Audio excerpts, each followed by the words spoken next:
Okay, so sa video na 'to 'no, gusto ko lang mag-share uli ng isa pang, equipment na for sure makakatulong sa inyo as you make contents. Lalo na kung katulad ko kayo na sobrang fanatic ng overhead or flat lay shots. Kasi para sa mga hindi nakakaalam 'no, na that's what I mainly do. I do unboxing videos and most of the time 'no, laging flat lay lang yung angle ko. And sa totoo lang sinabi rin yun ni Peter McKinnon na one of the staple shots in content creation is yung flat lay or top-down shots. And sa video na 'to 'no, tuturuan ko kayo or mag-she-share nga ako ng gamit para magawa niyo yun. Huwag na nating pahabain 'to uli 'no, let's dive right into the topic.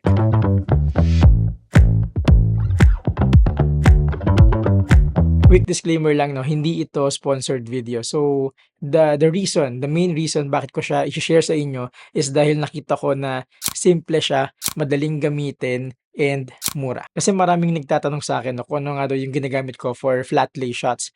Nga lang yung ginagamit ko kasi ngayon discontinued na siya. Galing siya sa Falcam, yung Falcam Gear 3.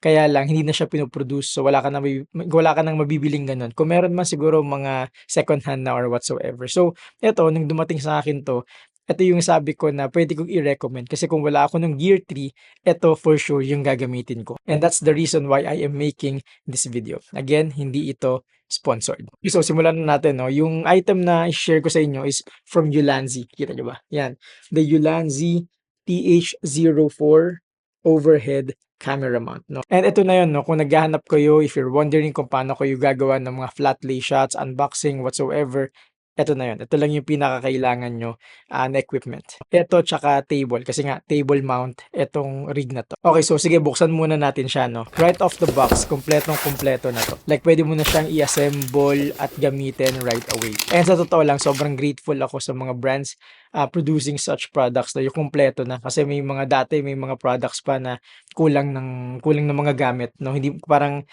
mag-a-outsource ka pa ng ibang tools para ma-setup at magamit mo sila. Pero yung mga products ngayon tulad nito, kumpleto na siya. Magagamit mo na siya agad-agad. Meron lang siyang 2 major components 'no, yung pang-clamp sa table tsaka yung arm kung saan ima-mount mo yung camera mo. And that's basically it. Like I said, sobrang simple and sobrang straightforward. So ngayon na nailabas na natin siya sa box 'no, try na natin siyang i-setup. So like I said 'no, itong part na 'to i-clamp mo lang siya sa table mo. Ipuwesto mo na lang siya depende kung paano ka magsu-shoot. My suggestion is ipuwesto mo siya kung saan ka pinakamadalas magsu-shoot 'no. Kumbaga parang madali naman siyang i-setup, madali siyang tanggalin pero para lang ma-save ka ng time, maka-save ka ng time, setup mo na siya in such a way na yun na yung puwesto niya pangmatagalan. Another pro tip 'no, we live in this age na, gumagawa tayo ng horizontal and vertical contents. So have that in mind lang or be mindful lang na kapag i-setup mo siya, ipupuwesto mo siya, siguraduhin mo or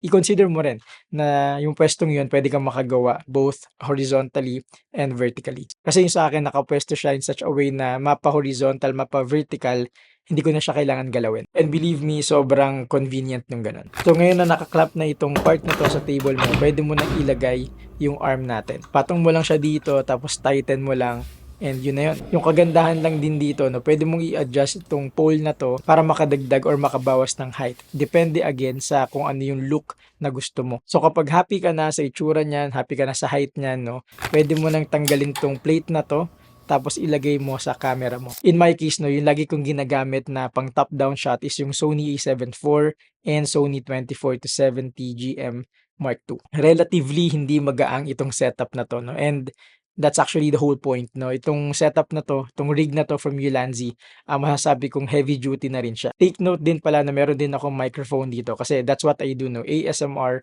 unboxing videos. So in a way nakadagdag din 'yan sa weight and again, no problem at all. Hindi siya kasing heavy duty ng ibang mas mamahaling brands 'no, pero again 'no, 'tong setup na 'to hindi na siya magaang, hindi rin siya maliit. So, you can be confident na yung mga mas maliliit na setup than this, puwedeng-puwede at kayang-kaya ng rig na 'to. Okay, so kapag nalagay mo na 'tong plate na 'to, puwede mo na siyang agad-agad i-mount dito sa part na 'to. Dati yung mga ganito, threaded sila 'no, kailangan mo silang higpitan para hindi sila malaglag. Pero ito, equipped 'to ng quick release system ng Ulanzi. Meaning to say, hindi mo na kailangan mag-thread or whatsoever. You just have to push it in and magki-click siya and then yun na yun, naka-lock na yan in place. Hindi mo kailangan mag-worry kung malalaglag siya. In my case, no, never pa naman ako nalaglagan ng camera, thankfully. But seriously, no, hindi naman ako magre-recommend ng parang subpar or hindi magandang quality na product. Ito, nasubukan ko talaga siya. Ginagamit ko pa rin siya.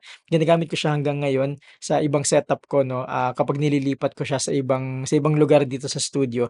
And so far, so good. Kaya confident ako na i-recommend to sa inyo. Okay, so now na nakalagay na yung camera mo dito, no, yung kagandahan din ng rig na to is parang unlimited or limitless adjustments na pwede mong gawin. Like this arm right here, no, para siyang yung mga ginagamit sa mga podcast microphone na pwede mong i-abante, i-atras, itaas, ibaba, however you like it to be. And then meron siya ditong ball head that would enable you to angle your camera however you like it also. And kapag okay na, no, naayos mo na yung height, naayos mo na yung angle, pwede mo nang i-tighten lahat. And that's basically it. After nito, pwede ka nang mag-shoot ng flat lay contents mo. Napansin mo yun, no? Kung gaano mo siya kabilis binuksan, ganun din siya kabilis i-set up. Tatagal ka lang probably sa height at saka sa angle ng camera mo. But nevertheless, no, believe me when I say na ito na siguro yung isa sa pinaka-simple at pinaka-straightforward na rig for flat lay contents. Not only that, no, pero isa din sa pinakamura. Not to mention the reliability and strength of this product. Again, no, hindi ito sponsored video, pero personally, nagustuhan ko talaga yung product. And I believe with my whole heart na makakatulong din to sa inyo. Hindi nyo na kailangan magtanong kung saan to nabibili, hindi nyo na rin kailangan hanapin. Naglagay na ako ng link sa description, pindutin nyo na lang yun and then check out nyo na. So yun lang naman for this video, no. Very easy and very chill lang, no. Kasi nga, marami nagtatanong talaga sa akin ano yung pwede nilang magamit for flat lay videos. Again, no, maniwala kayo, isa na to sa pinakamura, pinakamaganda, pinakamatibay na mabibili nyo nowadays. So yun muna for this video, no. Maraming salamat sa panonood. Sana may natutunan at may napulot kayo dito sa video na to. Kung meron akong hindi nadaanan, kung meron kayong tanong, pwede nyo ako i-message directly. Pwede kayong mag-comment sa baba or i-message nyo ako sa Instagram. Doon kasi ako pinaka-active. Pero meron akong Facebook at meron din akong TikTok. So there you have it, ladies and gentlemen. See you in the next video.